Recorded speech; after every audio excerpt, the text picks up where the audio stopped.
আপোনাৰ delivery normal আছিল নে সিজাৰিং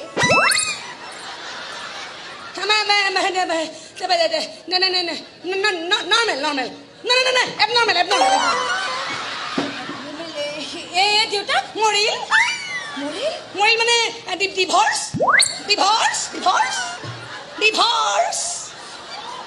মানে তেখেতক মানে মই মৰা বুলি ধৰি লৈছোঁ আৰু ডিভৰ্চ তেতিয়া মৰা বুলি ভাবো খানি তই বাহিৰতে প্ৰেক্টিছ কৰি মই গৈ আছোঁ দেই দম মানে তই একেবাৰে নাচি নাচি ৰাইজকে আলু দম বনাই পেলাব লাগিব দেই আপোনাৰ ছোৱালীক মাজে মাজে ভেকচিনবোৰ দি আছে নহয় ভেকচিন মানে ভেকচিন ভেকচিন দিছোঁ মই ভেকচিন দিছোঁ সৰুতে বেবী ফুড কি খাইছিল বেবী ফুড খাইছিলোঁ কিবা কিবি খাইছিলোঁ বেবী ফুড খাইছিলোঁ দেউতাক নোহোৱাকৈ অকলে অকলে ছোৱালীজনীক ডাঙৰ কৰিবলৈ আপোনাৰ কষ্ট হোৱা নাই নাই আৰু যদি